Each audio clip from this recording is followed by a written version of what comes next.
No.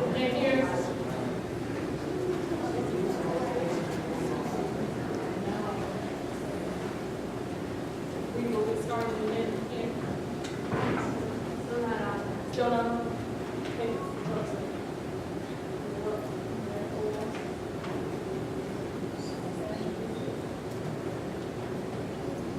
All right, well, I'll try to speak as loud as I can. My name is Natalie Bailey, and I am a Public Information Officer for the Buncombe County Sheriff's Office.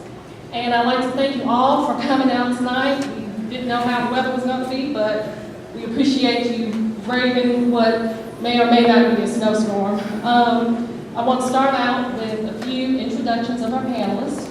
We have Sheriff Van Duncan. Sheriff Duncan was born in Spruce Pine, North Carolina. He graduated from Mitchell County High School in 1982. He attended and graduated from Western Carolina University in 1986 with a BS in criminal justice. He has worked in law enforcement since 1986. He graduated from Administrative Officers Management Program at North Carolina State University in 1993 and has worked as a patrolman, patrol sergeant, patrol lieutenant, detective, and as currently as our sheriff at the Buncombe County Sheriff's Office. He was chief of company police at the Biltmore State for 6 years, and he was an instructor and coordinator for North Carolina Justice Academy. He was elected to the office of sheriff in 2006, and re-elected in 2010 and 2014. He lives in Leicester with his wife Shannon, and they have 3 sons. Next, we have Chief of Police Tammy Hooper, who has been our chief in Asheville since July 20th, 2015. Chief Hooper was the deputy chief for the city of Alexandria, Virginia. She started her career as a patrol officer in 1989, served as a commander for the vice commander, for the narcotics division. She executed the department's community policing plan, and she was the first woman to serve in the rank of captain at the department. In 2007, she became commander of internal investigations, and additionally, she was support services division commander, where she gained experience in property and evidence oversight, emergency communications and planning, and accreditation. Chief Hooper is a graduate of George Mason University in Fairfax, Virginia. She earned a certificate in criminal justice from the University of Virginia, and she received training from the FBI Academy in Buncombe, Virginia. Next, we have Frank Goldsmith. Frank is a local trial lawyer and mediator who lives in Buncombe County and maintains an office in Marion. He received his undergraduate education from Davidson and graduated with honors from the UNC School of Law at Chapel Hill. He was a member elected as the Order of the Fourth Legal Honor Society. Frank has taught as an adjunct professor in trial advocacy at Duke University, and he has lectured and written on civil rights, law, and other subjects in various legal education programs. He is currently a cooperating attorney for the ACLU of North Carolina, and he currently serves on the board of directors for the UNC chapter of the ACLU of North Carolina. We have our elected District Attorney, Todd Williams. He is a North Carolina native. He was born in Winston-Salem, graduated from high school in Alamance County. He attended UNC Chapel Hill, majored in English, and graduated in 1992. After graduation, Todd taught basic literacy skills and became interested in law while helping students who were homeless. Todd graduated from law school in 1999, moved to Buncombe County in 2001, and is the North Carolina State Board Certified Attorney in criminal law. Todd was elected to the office of Buncombe County District Attorney in 2014. And lastly, we have on our panel John Bull, who is a columnist and a reporter for the Asheville Citizen-Times. John is a North Carolina native who grew up in Richmond, Virginia. He graduated from James Madison University in Virginia with a degree in English and secondary education. He's worked in Petersburg, Virginia, and came to the Asheville Citizen-Times in 1995. John writes the Anchorman column 5 days a week, and an opinion column on Sundays, as well as news stories and features. He lives in Fletcher with his wife Grace, their 2 teenage sons, and 2 dogs that, if you're friends with him on Facebook, you see regularly. So, we wanted to start this program off by giving our law enforcement agency heads an opportunity to give an overview of their respective agencies' policies and procedures regarding body cams. We then wanted to turn the program over to Frank Goldsmith, who could outline the various privacy issues that could arise with having and keeping that body cam footage. And then we wanted to speak with our district attorney to speak about the ramifications of releasing that footage and storing it and things of that nature, and what those ramifications could be on criminal cases. And finally, we wanted to speak to John as a member of the press to give his view on whether or not that footage should be released. So I'll turn it over to our panel. Thank you. Good evening. Thank you guys for coming out. Good crowd. Nobody's afraid of snow, apparently, which is a good thing. Hopefully we'll miss on some of that. The idea behind this, we really wanted to have an open discussion and a pretty experienced panel with a lot of different disciplines of thought around the issue of body cameras. It's an extremely complex issue. And most of the things concerning body cameras for law enforcement are very much in the gray because it is not necessarily a new technology, but the wearing of a body camera on an officer is fairly new, and the managing and all the ramifications from it are not legally tested. Most of them are not. So about a year ago, and I will get to the things that Natalie outlined for you pretty quickly because we want to leave a lot of time for discussion. About a year ago, we felt that it was very important because of some of the things going on nationally and to maintain the public trust in our community, which I felt like the Sheriff's Office was at a good level of public trust, but that's one of those things that is always moving. It's always a moving target, so to speak. And we wanted to maintain that public trust, so we decided to use body cameras. We bought 70 body cameras and put them on our patrol officers that are out answering calls for service, and also our Sheriff's Community Enforcement Team. So in doing that, what we did was we didn't use taxpayer money to do it. The bill was somewhere around, with the server, somewhere in the neighborhood of close to $100,000. It was about $90,000. But we used drug seizure forfeiture sharing money to buy those cameras and put them on our officers. And we started out looking at, that was about the time that President Obama had done the 21st Century Policing Initiatives, and actually they had kind of put the brakes a little bit on body cameras because of some privacy concerns that the ACLU and others had had. But what we did was we crafted at the time what was the best practice. And what the best practice is your policy outlines when your officers turn the cameras on, which is at the point of contact. It's at the point of customer contact.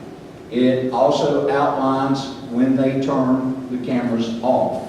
There is some discretionary things in there. In other words, if an officer is dispatched to a call, they're going to turn it on when they make contact, turn it off when the call is over. Let's say that they're out at a convenience store, getting a cup of coffee or doing what you do during a patrol shift, and somebody approaches that officer and something starts to become more like a call for service than just a casual encounter, they have the discretion to turn that camera on at that time. There are disciplinary measures in place for officers that have not turned their cameras on that come into question. And something that, and I love you, John, but something I think the media misrepresents a little bit is they say that we don't share body cam footage. But our policy does allow for us to share body cam footage with anyone who is involved in the call. So if we go to your house and we answer a call there, there's body cam footage taken, you can see that body cam footage. If you have a complaint, question, you can come in the Office of Professional Affairs or Office of Professional Standards, Internal Affairs, the old Internal Affairs is what it's called. We'll sit down and review that tape with you. If you decide that you want to take action against a law enforcement agency, once that's a use of force or it's a complaint and it's flagged, that tape is saved. That footage is saved. It's not destroyed. Okay? We've got enough terabytes on the server to save those type of encounters. And those things are very easy to get for an attorney, very easily subpoenaed, very easy for the court to get those tapes, to put them out, or to view, to make a decision around holding folks accountable. I don't want to take, how much time I got left, Andrew? Okay.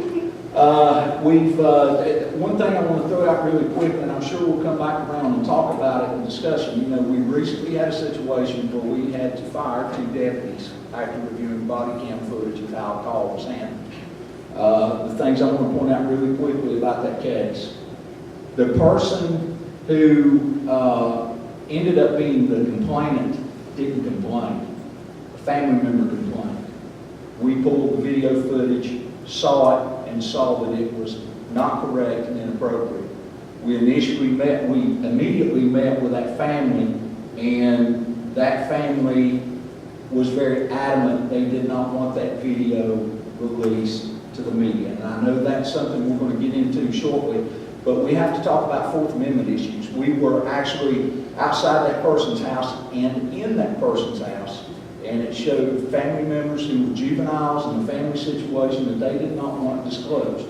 And I personally think that when we start putting body cams in the area of public information to where the media can get them at will, that we are going to take something that is a good tool for law enforcement and turn it into acquirement. And quite frankly, for us to be able to manage the public information requests around public information, I'll be honest with you, it would not surprise me for a local media outlet to roll up and say, we want your body cam footage from Friday night till Monday morning. And when those things happen, if it gets into that purview, we will not be able to handle the media request. We would have to have somebody, you would have to pay for us to have somebody that did nothing but review body cam footage and decide what could be released to the public. So it is available for folks with standing or for a process to take place to hold law enforcement accountable. When they say it's not publicly available, it's just not available for the media to get at will and show at their discretion. So that's a lot what we're talking about with public information. Chief Hood. All right. I always love talking after the sheriff. It makes me really confident. As you probably read, the APD is going to be rolling out our body cam program here very soon. And so I just want to get to answering the questions that Natalie put up for us. For us, when we say who is outfitted with the cameras, we have 180 personnel who are operational in their assignments. In order for us to do that, we're going to have to do a phased approach. We'll have an initial purchase of 60 cameras, and we hope to have them deployed by this summer. And how we'll do that is we'll start out with probably the first 10 officers will be from our public housing unit, and then we'll grow it out after that to the downtown unit, traffic unit, and then into patrol. It could take 2 to 3 years for us to get up to the entire 180 cameras. The money for the first 60 cameras was rolled over from last year's budget. The department's been actually researching the body camera program for the past 2 years. So we're trying to bring that to fruition and get it going. When the device activated and turned on, for us, our policy will say that officers will activate the body-worn camera to record all contacts with citizens in the performance of their official duties. There will be some exception to that for places where it's not appropriate, such as if a person was in an emergency room getting medical treatment, or if a victim of a crime requests that we don't record their statement, or witness for that matter, or where the identity of a child abuse victim might be revealed. So very few exceptions. Generally speaking, if they're in contact with a person during any kind of law enforcement activity, they will have to have the camera on. And as with the sheriff's office, there will be consequences for the officer if they fail to do that. And we'll ensure they do that by having regular random audits of all of our officers to ensure the body camera is on when it's supposed to be. Where is the footage stored and how long is it kept? All of this footage for us will be kept in a cloud storage solution. As you know, that's a big part of the cost of this program is the storage. And we will be retaining those recordings for a maximum of 60 days if they are not considered evidentiary. So we flag any recording that is involved with an arrest or use of force, any investigation involving an officer, or a complaint against an officer. However, anything else, just from other contacts that we have with people, will go away after 60 days. And that'll be an automated process. It's not something we have to physically do and set up as part of the software. Who has access to the footage? Well, for us, it's going to be very similar to how it is with the sheriff's office. It's not meant for, it's not meant as a public record. The media or random people who are not involved with the situation will not have access to the video. And that's to protect people's individual privacy. However, we do have it where if a person makes a complaint against an officer, that person will be permitted to come in and review the footage. Other than that, professional standards, the city attorney's office, and sworn supervisor and myself will have access to video. So that pretty much covers those questions, and we'll move on. Thank you, Sheriff Duncan and Chief Hooper. I'm here in a different capacity from them. I am here to speak to civil liberties issues that arise from the use of body cameras. And while I largely agree with much of what's been said, there are some areas where I will disagree from a civil liberties point of view. And I think it's important to understand that there are really two civil liberties aspects to this discussion. One is accountability, public trust in the performance of the police, and how body cameras can aid or perhaps hinder in that trust that needs to be developed with the public. And the other is the issue of privacy, and there are a number of dimensions to that. Some of them have already been touched upon.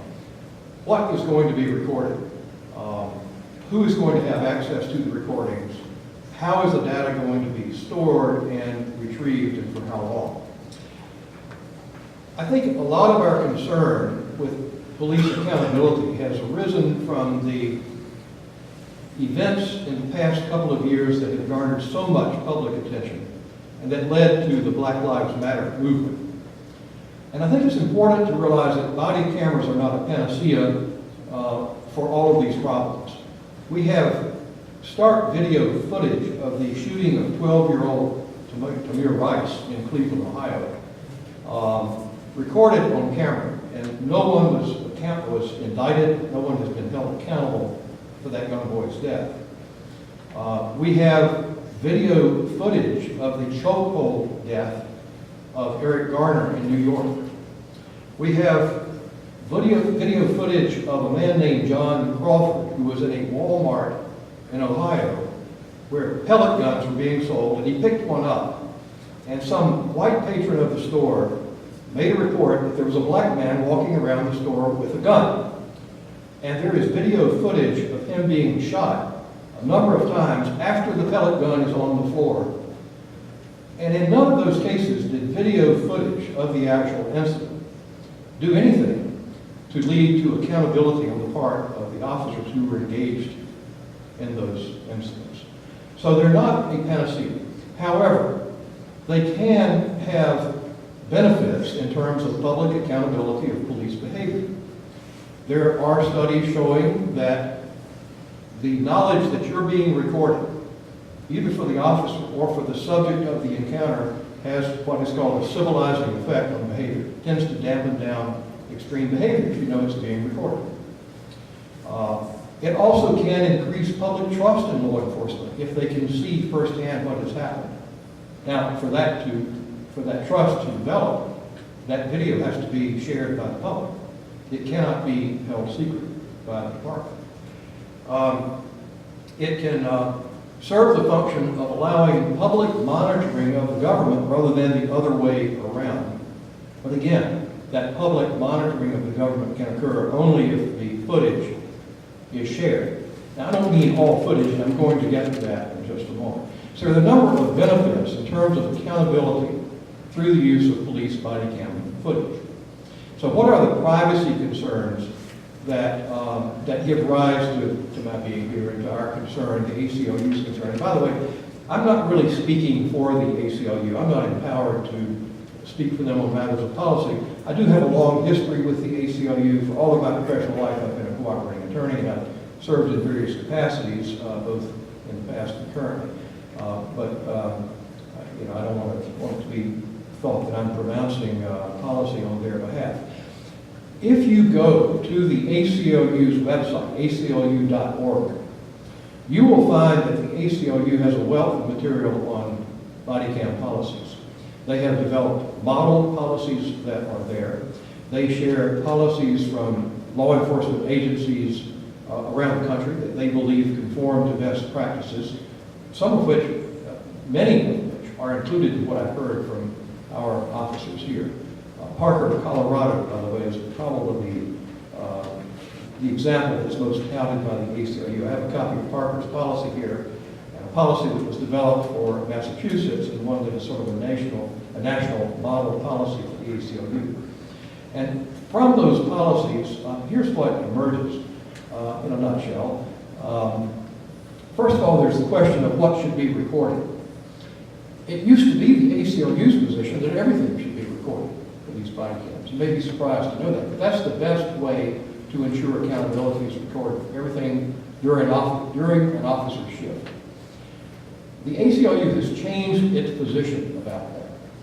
And they now, as part of their best practices, advocate selective recording. And it's pretty much what the sheriff and the chief have told us, that when there is an encounter between an officer and a citizen, that the officer must, and policies should mandate, that recording equipment be activated at that time, and that recording continue uninterrupted until the end of that encounter. There are exceptions under the best practices that the ACLU has proposed and under the policies of some of these agencies, such as, for example, if a witness is being interviewed, the victim of a crime is being interviewed, let's say it's a victim of a sexual assault, you would not necessarily want to have that recorded and certainly not made public. It could be a confidential informant telling something to an officer. It could be somebody who wants to make an anonymous tip. It could be an interview that takes place in someone's house. And in those cases, most of which are specified pretty precisely in these model policies, the best practice is to ask that person whether they would like to inform them that they are being recorded and would they like it to stop. And if they say that it should stop, then it must stop. Both the offer to discontinue the recording and the person's response should be recorded as part of the best practice, and then the camera can be cut off. So that's the answer to what should be recorded, is that those incidents are flagged. When there's an encounter like that, certainly something that results in an arrest or detention, something that results in the use of force, that definitely should be flagged and recorded. Because otherwise, if you record everything, then it really is intrusive and an invasion of people's privacy. So who should have access to it? The ACLU's position is that events that are flagged because they result in the use of force or an arrest or a detention should be made public. Now, there is room for debate. What if the person is later found innocent? Now, you want it on YouTube? Because it's one thing for the press to request the release of information, but the press has no special privilege legally. And if you release it to the press, you have to assume that it's going to be on YouTube or otherwise available, perhaps even commercially, and so that has to be taken into consideration. People's privacy rights, if they're exonerated. Now, perhaps they should be able to see the footage and make that determination themselves and have that instruction followed. But I don't think we want the wholesale dissemination of everything that is necessarily recorded during an officer's shift, every encounter, to become public record. You may be walking down the street and an officer is filming something, and you're in the picture, and there you are. You're memorialized for all time by what's been recorded. You may be a bystander or something and be recorded. So those are some of the concerns about what is to be filmed and about who shall have access to the recordings. The other issue really is a question of data retention.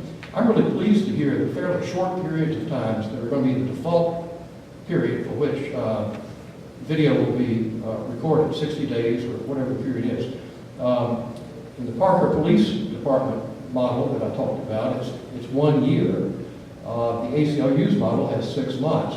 Each of them also says a minimum of 3 years if it's for a flagged incident, something that is a result of it, that shows a use of force or an encounter that should be flagged under the policy. And those need to be retained longer. It is enormously expensive to retain that data. And if it is stored in the cloud, as it is apparently with the city, or is to be, then the best practice would be to have it encrypted. And the best practice is to have, if you have a third party managing that data, that third party not be able to alter the data, not even have access to view it unless it becomes necessary for deletion. It sounds like it's going to be automatically deleted after a certain period of time with the city's policy. So those are some of the issues. We can go on about this, and I'd love to take questions when the time comes. But that's an overview of our concerns. All right. Good evening. Thank you for inviting me tonight to discuss this. My name is Todd Williams from the District Attorney's Office, and I just sort of want to start very basic principles. The DA's office is a constitutionally mandated office. We're in the North Carolina Constitution. We are charged with representing the state of North Carolina in criminal prosecutions in court, and we're also charged with advising law enforcement. And those are our fundamental duties, two of our fundamental duties. I just wanted to start there to get into what I think are the germane issues here. And I'm going to cite some law and some rule of ethics that really guides us. The role of a prosecutor here in North Carolina essentially is to, well, I want to say one of the things about civil liberties that's key is that we've got to have a fair process in court. And one of my roles is to ensure that our criminal justice process in the legal system has the confidence of the community. So Rule 3.8 of the North Carolina Rules of Professional Conduct states that there are special responsibilities for a prosecutor. We are to refrain from prosecuting a charge that we know is not supported by probable cause. We're to make reasonable efforts to assure that an accused has a lawyer, has been advised of the right to have a lawyer. We are not to seek a waiver of certain rights from an unrepresented person, and after reasonably diligent inquiry, make timely disclosure to the defense of discovery matters. Now, this is what we're getting into here in regard to body cams. And last, and this is what I think is most germane to our discussion, Rule 3.8F, except for statements that are necessary to inform the public of the nature and extent of the prosecutor's action and that serve a legitimate law enforcement purpose, refrain from making extrajudicial comments that have a substantial likelihood of heightening public condemnation of the accused and exercise reasonable care to prevent investigators, law enforcement personnel, employees, or other persons assisting with the prosecutor in a criminal case from making extrajudicial statements. So it's just not in our bag of tricks to obtain a charge and then release discovery through social media, through the media, or otherwise. And that the purpose of that is to ensure that we have a fair and impartial finder of fact. And that safeguards all of our civil liberties, I believe, ultimately. Now, I just love parts of this rule, so I'm going to read further. The bar says, a prosecutor has the responsibility of a minister of justice and not simply that of an advocate. Our duty is to seek justice, not merely to convict. So, the questions that I think are presented by the discussion so far center on criminal investigations and personnel compliance issues.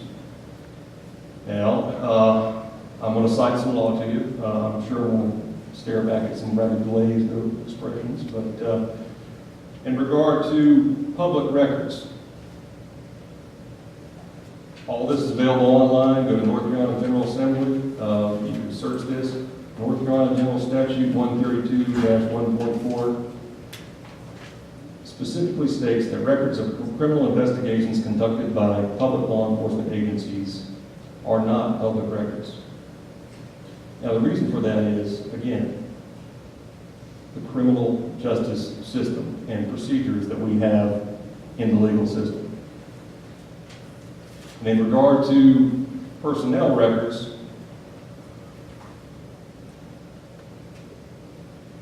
it's my duty to advise law enforcement. And North Carolina General Statute 168-168 governs the privacy of employee personnel records in municipalities in North Carolina. And it is a Class 3 misdemeanor for anyone not authorized to release confidential personnel file investigations.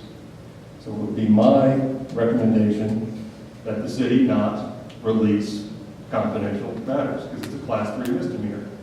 We're charged with prosecuting crimes and misdemeanors. Similarly, 153A-98 governs the county personnel records law. So, if we have a personnel compliance issue, that there's a relevant statute that says the release of that file, that information that's in the personnel file, is not public record. If it's a criminal investigation, it's not a public record. It comes to us, it's disclosed to us, and then we release it pursuant to our discovery obligations under Chapter 15A of the North Carolina General Statutes to criminal defense attorneys. And then once it goes through the court system, it becomes a public record once the matter is no longer pending. And that's to ensure that we have a fair process in court for everyone. Where it's most, I guess, prickly is when we have both a personnel and a criminal investigation, where you have the use of force issue, the Tamir Rice case, or obviously you have a law enforcement officer who is the subject or target of the investigation. But then the law is all the more clear in regard as to what our obligations are and whether it is or is not a public record. So I frankly, I'll just express here that I do appreciate the policies and procedures that both the city and the Sheriff's Department have put together to, number one, maintain these investigatory evidentiary documents. And they're going to be a great aid to achieving justice, I believe, long term. But, I would hate to see this evolve into a YouTube channel. These body cam documents are not to be used for, sport, politics, or entertainment. This is to be disclosed to us through the legal process, and used appropriately.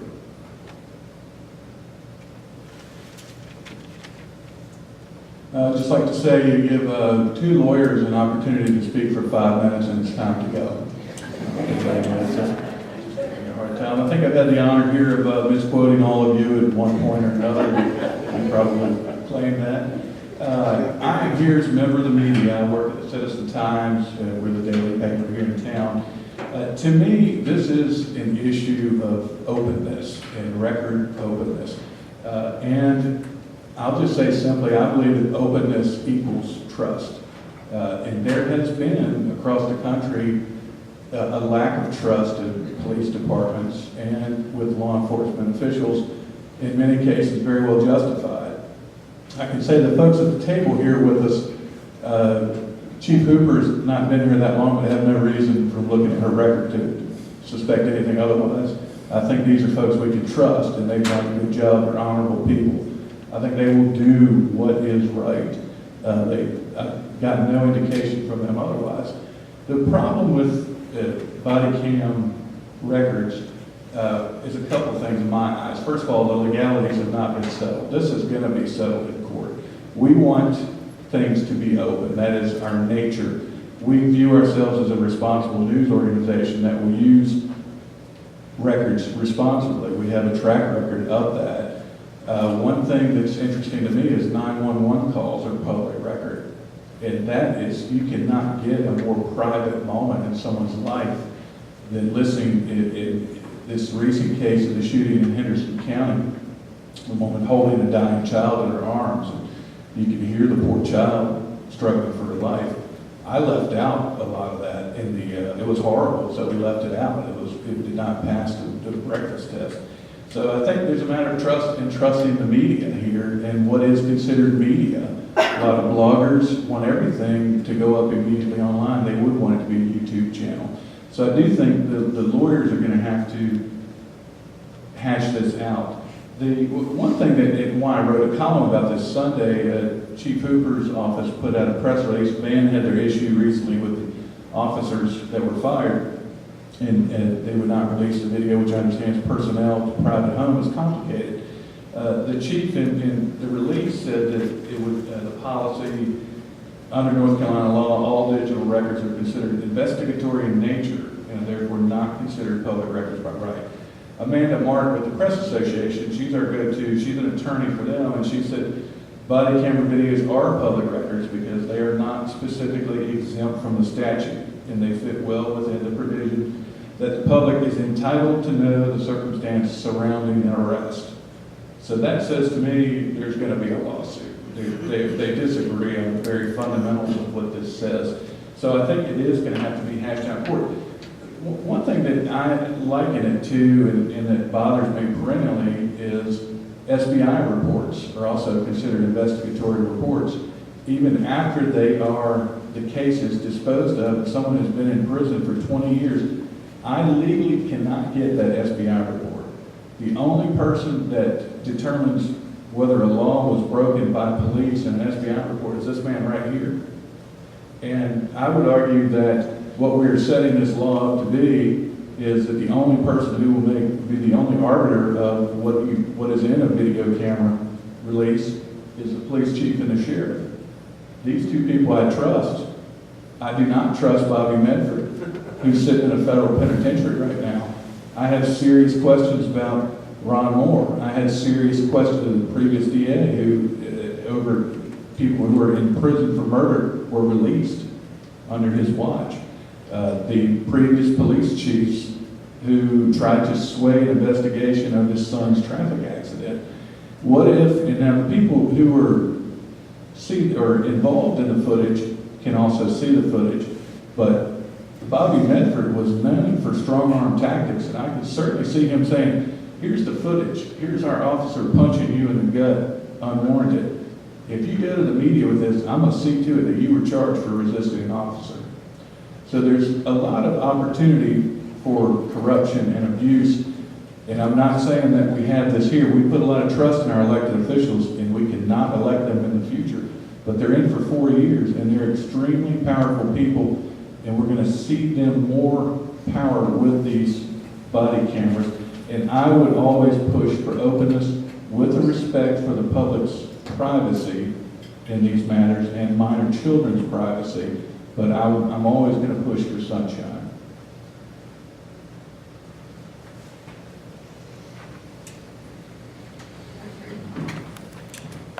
Questions? Defining use of force and retention policy. I assume that if a police officer takes her revolver out and never discharges it, and there's no arrest or charge, that that's a use of force. Similarly, if she takes her baton out and never uses it, that also is a use of force. So if you could please define a little bit more the use of force, and then what is the retention policy when there is a use of force as the department's defined? Well, I think, actually, we're keeping our use of force in flagged incidents indefinitely right now. What I'm hearing from Frank is best practices are falling somewhere around the 3-year mark. And our policy has been evolving in that when we started with this policy, the best practice for retention was 30 days.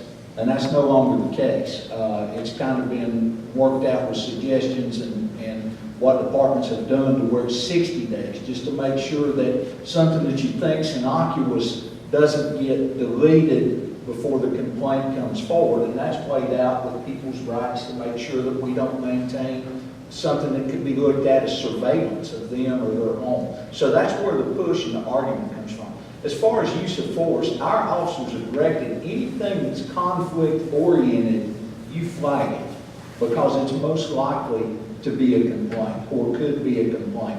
You flag it. We're a little different in the city in that the product we bought was the VView product. It'll record 5 hours of data before you have to download it. And we own, I say we, the county owns the server that all that data is managed on. Now, there's positives and negatives to both. Nobody can mess with it internally without a record or anything, without it showing up. Officers do not have the ability to go in and mess with any of the video recording. They can watch it. They can also make notes out beside the video as to what's going on for when it's reviewed, but they can't mess with it, delete it, or make copies of it. Only a supervisor can make copies of it. So what you're asking about use of force, any of that would be considered use of force and be flagged.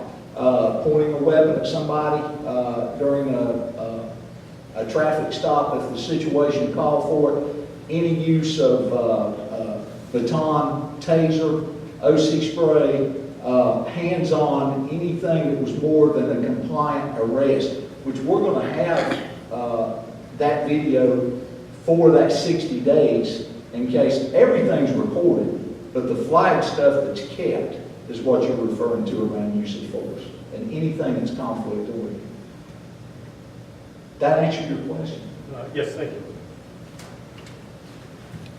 Actually, I had a couple of issues. One was, in terms of weather forecasting between totally overcast and sunny day, maybe partly sunny, where it comes down to a controlled showing of the video to, I guess, the officers on the one hand, as well as the,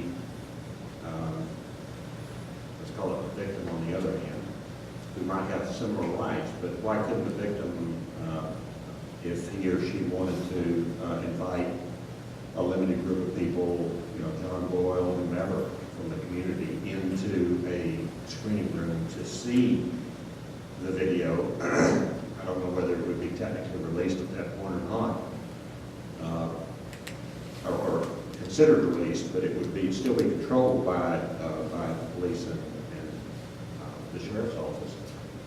We have allowed complainants to bring people in with them, family members to view the tape. We've never had anybody make a request to bring the media. Well, I'm suggesting that might be a way to open it up a little bit, partly sunny. The other thing is, I've got this picture. I've been a compensation consultant for many years. I've got this picture that we're asking our police as well as our teachers to do more and more. Their social workers, their they're doing their jobs. Now somebody says, oh, now you get to do it on TV all the time. So, I mean, we are placing tremendous demands on these folks. And maybe they should be paid more.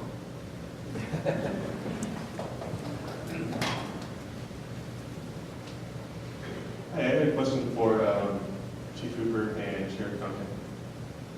First of all, I'm really glad that both of your departments have seen the benefits of body cameras. And there was one study that showed the city dropped their use of force incidents by over 50% and the complaints by about 80% after they were implemented. So thank you for that. My question is, do you know the startup costs and the ongoing costs associated with the body cam programs? So I can tell you for the camera system that we're buying, is Taser Axon and the cloud storage, our initial startup cost for the purchase of 60, which is a third of the number that we need, for the 60 cameras and with maintenance and storage, we have unlimited storage, cloud storage. Our startup is $142,000 for 60, plus ongoing $78,000 per year for storage and maintenance for that 60. As we build that up to 180, then you can do the math to see how we get where we need to go on that. But it's pretty expensive. It's very expensive. And one of the things that's happened in the last couple of years is the prices have doubled in some systems and tripled in others because of the demand. And I don't see that going away. I think it's going to continue to go up. Ours were about $900 a unit. And as I say, the operating system is a little different in that we don't use a proprietary cloud storage. So in other words, once we buy our system that's maintained by county IT, we don't have to pay that ongoing storage fee cost. There are some good things about the cloud system in that they give you some software that helps you manage your footage if you're going to pull it for discovery, as Todd mentioned a little earlier.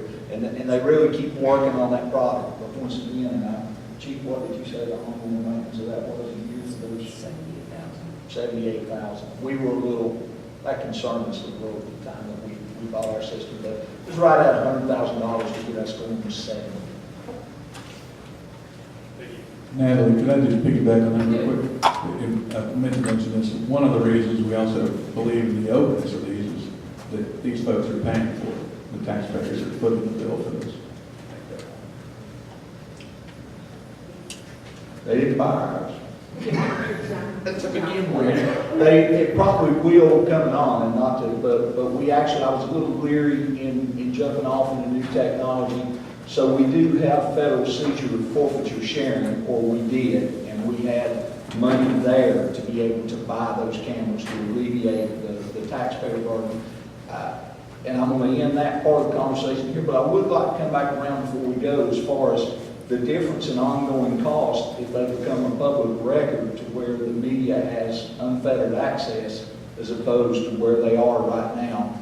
And I've got the article. We kind of go by the Institute of Government, and Frida Bluestein is the subject expert at the UNC School of Government. And what she tells us is they are not a public record right now because of personnel law issues and also because of the investigative issues that keep them out of that realm. Good afternoon. Chief Hooper, this is for you.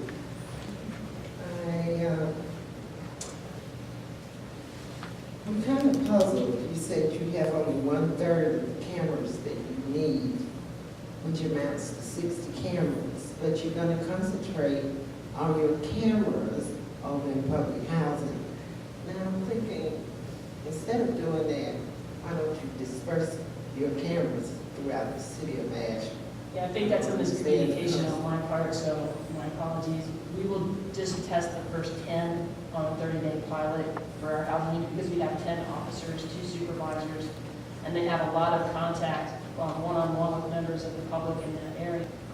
Then we will expand the rest of them to the rest of the department. So it's only going to be 10. The other 50 will go to downtown unit, traffic unit, and patrol. And then all of the remaining ones will finish out fitting out patrol officers and supervisors. Anyone else? There's not. Couple of questions, if I may. It occurs to me that so much of what we have observed has been as the result of cell phone videos that have been taken that may or may not be an accurate representation. And it's been suggested that if officers had body cams, that one is apt to have more angles to perhaps get a full picture. I'm curious as to how your respective departments might respond if in fact there is cell phone footage of a troubling incident, and what position does that cast you all in at the outset? If I may just sneak in one more question. I think I heard a distinction, Sheriff Duncan, Chief Hooper, as you were each explaining the directives to the officers about when they turn their cameras on. I thought I heard that, Sheriff Duncan, you were giving much more discretion to the individual officers to make the decision on public contact in general, and that the city, Asheville Police Department, was limiting much more closely, if I heard correctly, the exclusions to having the body cameras on. If that's correct, could you each speak to that a little bit? That would be a substantial difference, it seems to me. I'll go with the first question first. We already have a policy that guides us in terms of individuals filming police. That's their absolute right to do that as long as they're not interfering with our ability to do our job. So there's nothing we can do to really regulate or stop that at all. If someone does record an incident where there could be some evidentiary value to that or some value to us in terms of misbehavior by an officer, then we would want a copy of that so that we can use it. But there's nothing that stops people from using any kind of cameras to film the police as long as they are not interfering with us. That was the first question. And the second question, I think I was very clear what our policy was in terms of the exceptions to when the officers came. Right, I was just suggesting, I think I heard a difference between the two, that if the officer's given them a deal more discretion than what I heard with the Asheville Department, I'm just curious what the implications of that might be and what the thinking is behind it. Probably didn't do a detailed enough job describing that to begin with. Here's basically what the policy says. Here's when we make every reasonable effort to activate their body-worn camera. In other words, they've got to have a reason as to why that camera would not be on. That would be a realistic reason. In other words, just give you for instance, where the officer was assaulted, and was it Philadelphia where the suspect walked up to the car? There wasn't a body-worn camera of that. That's pretty understandable. It's something that evolves extremely quickly, where the officer's probably trying to think about surviving the encounter other than turning on a body-worn camera or taking, evasive action. That's understandable. But outside of that, deputies shall turn their body-worn cameras on in any, now this is mandated, no discretion here, any self-initiated actions, any traffic stops, any other investigative or enforcement encounter, any other contact that becomes adversarial after the initial contact in a situation that would not otherwise require taping. And what I mean by that, so it's a call for service is something where your son's there, you're in your law enforcement capacity, that camera should be on. Officer gets out, walks into a convenience store, or walks into a restaurant to eat. We don't expect them just because the public's around to turn the camera on. But if something starts to evolve, the officer has the initiative to turn it on if it's something confrontational, plus has the discretionary ability to turn it on if they feel that something needs documentation. But they're very much mandated that they have the cameras on during calls for service. Got one more question? Thank you. Anything working? I think Y'all know that I appreciate you we've been around here long enough. I've fought for money to make sure the sheriff department done a good job. And I appreciate you, Duncan. You've done a great job yourself. And the thing that concerns me is the body cam footage. All of it, not some of it, not a little bit, not just a complaint driven, but when it gets into looking at footage, I think it would help the department, all departments, to look at it and make sure somebody is viewing everything, because domestic violence arises out of these situations where you've been intimidated by officers and threatened by officers in a slight way or a way of just, you know, officers are intimidating just a lot of folks just show up. But in other ways, this footage, I think, serves to be looked at by somebody in your office and not just stored and deleted at a certain point and not looked at, because you're setting yourself up for a bad situation when you do somebody in by an officer that threatens somebody and nobody's looked at that footage. Down the road, it might be that particular situation that somebody gets killed by. I think I'm hearing what you're saying, and honestly, you're getting to an issue that if they become public record to where the media has access to everything, that means we will watch every minute of body cam footage. Now you could say, gosh, that's a good thing, but remember, I've got 70 people out there recording during shifts. So we're talking about taxpayer. Now that's where you get into the incurred cost. So we're going to have to pay somebody that has the legal knowledge to know what they can release, what they can't release, and also to watch every minute of that body cam footage. So we, at this point in time, you know, we've got an attorney that uses the phrase that you said, worth the squeeze kind of thing. And that's kind of where we landed with watching all that body cam footage. It's like we can get at the crux of what we're trying to do without having to watch every minute of that. Mr. Duncan, you went another direction. My comment is based on the officer and people in the office reviewing this footage, not people outside, for your own benefit. Right. And if you have officers flipping that on for a reason, it ought to be a good enough reason to review. I hear what you're saying, same cost imperatives. I think Chief Hooper, and I'll let her talk about that. She's got, they're putting into place an audit, which we may very well do. So we don't watch it all, but just like we audit property rooms and we audit things, we go in and we pull a random sample and audit to make sure cameras are on and the behavior we see is appropriate without dictating that we watch every minute of body worn camera. Yeah, that's the only way we can afford to really do that.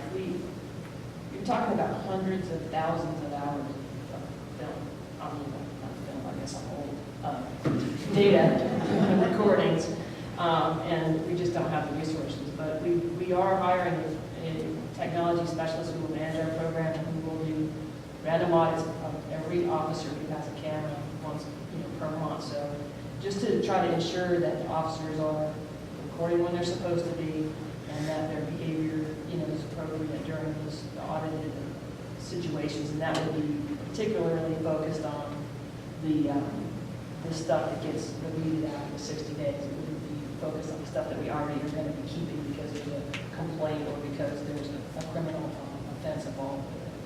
So. One last question. There was an incident that happened out to Irwin High School last school year where law enforcement was called. And I think it was on a racial level.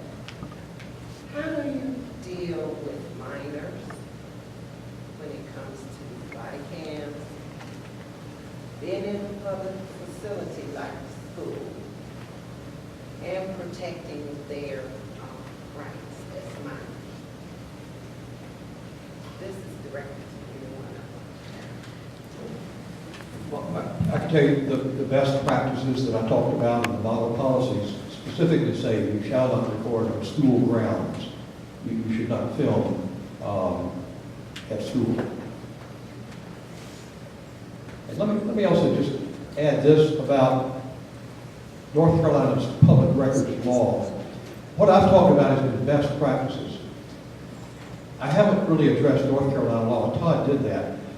It is not really very clear, to be honest. There is no statute that exempts from disclosure body cam footage. There is no court case that exempts that from disclosure. We have a very broad, on its face, public records law in Chapter 132 that basically includes any kind of recording. And then we have some exceptions for criminal investigations, and we have an exception in a different set of statutes, depending on whether it's a city or a county, for personnel records. We have seen agencies trying to shield information that probably should be disclosed under Chapter 132, the public records law, by calling it something involved in a criminal investigation, or by calling it a personnel record. And the Supreme Court in North Carolina has specifically said, you cannot take something, and they gave the example of a news clipping that mentioned an officer's behavior. You can't shield that from disclosure, or shield anything, whether it's a news clipping, by calling it something that it is not. So the law is murky. I don't know who would win, Amanda Martin or the School of Government attorney or what, but it is just not very clear. And so my point is, I would urge you, if you're interested in disclosure, to advocate for that, and to advocate to representatives who enact statutes like Chapter 132 and these other statutes, and to advocate to your law enforcement agencies, to the city, or to the county, that they think carefully before shielding things from disclosure that the public should know. In the case of the shooting of Laquan McDonald in Chicago, this is a youth who was shot 16 times. Finally, the video was released. It took a judge, after a year of litigation, to order the release of that. That should not have happened, because it bolsters people's confidence to be able to see what happened, what really occurred in encounters such as that. Just briefly, I want to respond. I guess we have gigabytes and gigabytes, terabytes of data that are being recorded. And only a small fragment of them will be personnel related, or perhaps a larger fragment will be criminal investigation related. And, by and large, the vast majority of those bytes on those servers are just going to be raw footage of an officer, serving the public in, a rather ordinary way. It doesn't become part of a case file. And perhaps those documents, that data would be in open records. Perhaps. But I want to emphasize again, 132-1.4, records of criminal investigations conducted by public law enforcement agencies, records of criminal intelligence information compiled by public law enforcement agencies, and records of investigations conducted by the North Carolina Innocence Inquiry Commission are not public records as defined by General Statute 132-1. Got one last question. Yes. Thank you for reading the law there, but you've got a lawyer next to you who is expressing the fact that it's not exactly clear and that there are different opinions about what is considered public records and what is exempt from that. So to go along with that, I mean, I think to a certain extent we kind of got away from the conversation, and that the whole reason for body cameras on police officers is accountability.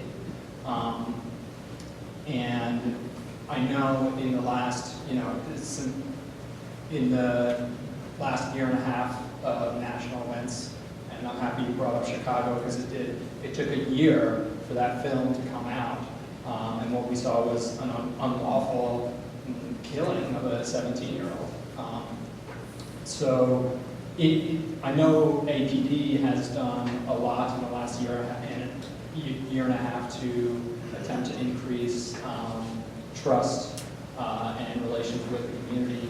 And with what we've heard tonight from the perspective of the ACLU, I mean, aren't there ways that we can go about this differently than simply saying that none of the video recorded is public record? I mean, we've heard the option of allowing people to request they not be filmed in order to protect their privacy. We've heard different views from the ACLU. So in the interest of increasing trust with the community oversight of what is happening, wouldn't APD want to take the step to allow for public record of body cams and what is filmed? And I just want to briefly state, the reason why records of criminal investigations are not public records is to ensure that we have a fair process in court, and we have criminal defendants have a due process in court. And, you know, there's the jury pool, our reservoir of citizens are going to be able to pass on a case in a fair, unbiased, judicial fashion, should the matter come to court for adjudication. That's the reason why that small portion of this body cam footage is, the legislature's already addressed. It's not public record. And I'm going to venture off, if it's okay, and talk a little bit about a couple of things that we haven't touched base on, that unless you work in using the body cams in the administration of the program, might not be real clear. It wasn't clear to me until we started using it. And, you know, you have all kinds of complexity around discovery. And what the district attorney is talking about, sometimes if there's a public records request made, it could come and we could release something that is somewhat mundane that turns out to be key. Now, this is an exception to the rule, but we did have a case of this. We had a case where one of our officers stopped a guy, had a bicycle. Turned out that the bicycle was stolen from a felony breaking and entering in Asheville, in the city of Asheville. Well, it took about a week in moving through the process to figure out that Asheville needed to get that body cam footage from us because that's discoverable in a felony case. So you do run into some of that complexity. In real world honesty, and I'll be very honest with you tonight, I don't think the legislature is ever going to make a law that law enforcement agencies have to wear body cams, simply because of the cost incurred with that. And a lot of people really aren't willing. Some municipalities are not. If they've not had a problem and they enjoy public trust, when you hear the sheriff from Henderson County, he feels that they're not in a position right now where they have to do that to maintain public trust. So you've got agencies that are not compelled in any way to use body cams. And I can tell you, if they put them in the realm of public information, well, what's happened in other places where that's happened is agencies have taken the cameras off. And it's not, and I'll be honest with you, it's not to hide, and in our situation, it wouldn't be to hide anything. I would have serious questions about us being able to maintain and legally support that program, releasing what we should, paying for viewing everything that we should, and maintain the order around a good body cam program. And I'm going to say this real quick. I'm a strong believer in body cams. We enjoyed a good situation, I feel like, with our community, and we still do. But it is becoming the best practice and an accountability measure. I'm going to share something else real personal with you from my experience. I was so glad I had that body cam footage in making the decision I made a couple of weeks ago, because I might have made the wrong decision. And I really don't want to see anything that comes about that takes that tool away from law enforcement administrators that are doing their dead level best to really hold their folks and their agency accountable and create that good atmosphere in the community. And I do worry about that. I worry that some agencies, if put under public record where everything was discoverable at will by the media, that they may simply just take the body cams off. And I think that's moving in the wrong direction. Would it be possible You need to really wrap up. to consider having a public discussion with the attorney you referenced, John, with Amanda Martin, and with Todd, with others, so that there can be a fuller exploration to help better inform the community about the different perspectives? I'd be more than open to that. We'd have to approach her. She's based in Raleigh. So, and Natalie, I know you're trying to wrap it up, but Yeah, I just I'm want sorry. well, I just want to mention one thing, because I don't think the law is settled on this. It's a gray area. And one thing that troubles me is the direction I see this heading is the same direction as SBI reports, which is a burr under my saddle, because everything is swept into investigatory category, which means that it goes into, and let's face it, if there's a use of force that's a serious issue, the SBI is going to investigate it, not these guys. If it's one of your officers, you're going to call in the SBI. SBI reports are investigatory, you can't ever see them. And then once the investigation is closed, you can never see the report. So where is the accountability if only the SBI and Todd Williams were trusting one man to see that? I'll pose a question to y'all and see what your openness would be to this. One possible solution, would you be willing to see some sort of oversight panel composed of law enforcement, district attorney's office, possibly media, a member of the public, when there are high priority cases or high public cases where we would want to see the footage? Would you be willing to have any kind of panel review of the footage to bolster the public's trust? And would that be coming with a release of that thereafter, or the panel coming forth with a report? Because the panel coming forth with a report, I would just say, even a report, I mean, what would you, that, to me, that would give it a level of accountability more than one person. It would give the public some input, it would give the media some input. And Chief Hooper, what would your thoughts be on that? I know I'm throwing you a curveball, I can't help asking questions, but I'm Well, I'll say this. It is no surprise that the media wants to see it all, and release it all, and put it up out there. So that doesn't surprise me, that's your position, and I respect that. For me, if it was a panel just for the purpose of something that was determined to be of compelling public interest, and they were to issue a report based on that, I don't think that's objectionable. I think we start getting into depending on, as long as you're not violating personnel law by showing the, evidence of personnel action against someone who's not authorized to have it, or something that would interfere with the criminal process. So Mr. Williams would have to be involved there. Aside from that, no, I wouldn't have an objection. But I would have a big objection to them having authority to use that decision. And I don't know that there's a dispute with Ms. Martin. Body cam footage might be public record, but criminal investigation documents are not. Personnel documents are not. And that's, it's to ensure due process in court regarding criminal investigations. It's, civil law, civil matter in regard to personnel. Of course, that's what the public is most interested in, the use of force issue, where should the officer be charged with, whatever. But for the reason I've already expressed, it has to go through the investigation process, the court process, discovery. It can be released by a judge, and that can be litigated. But I think that in regard to criminal investigation personnel, the law is settled. Now, whether or not the 14 terabytes that the Sheriff's Department has should be released, I think Amanda Martin perhaps is right. Maybe 14 terabytes can be released. It is a public record. So I don't know that I need to have that discussion this morning. But I'd be willing to discuss it. I'll just say one thing. The chief mentioned that the media wants to see all of it released and all of it made public. That's certainly not my position. I think we are a responsible media organization, and we've proven that over the years.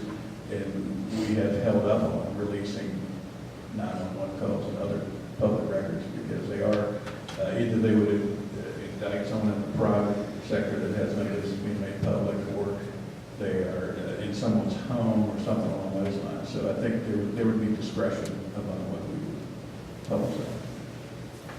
And I think that you would do that in a responsible way, but there's a lot of things considered media that wouldn't necessarily do that. And the only other thing I'll say is I agree very much that there's some unsettled questions.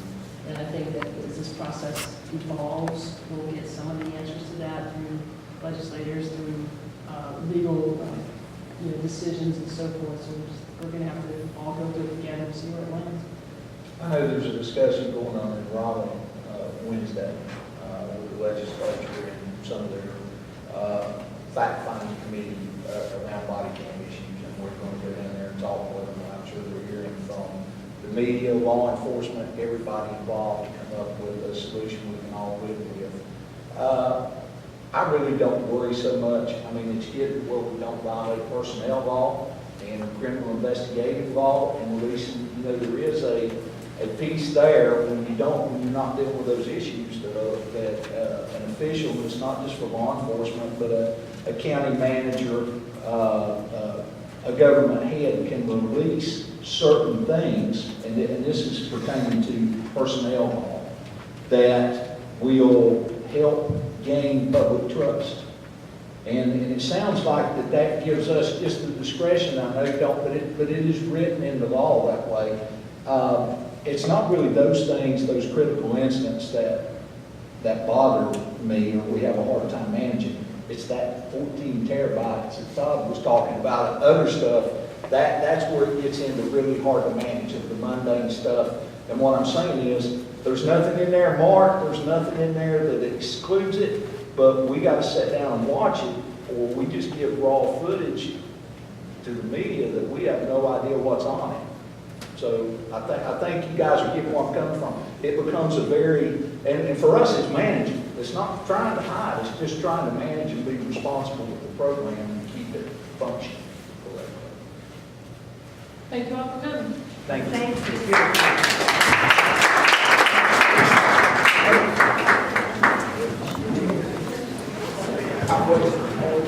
you.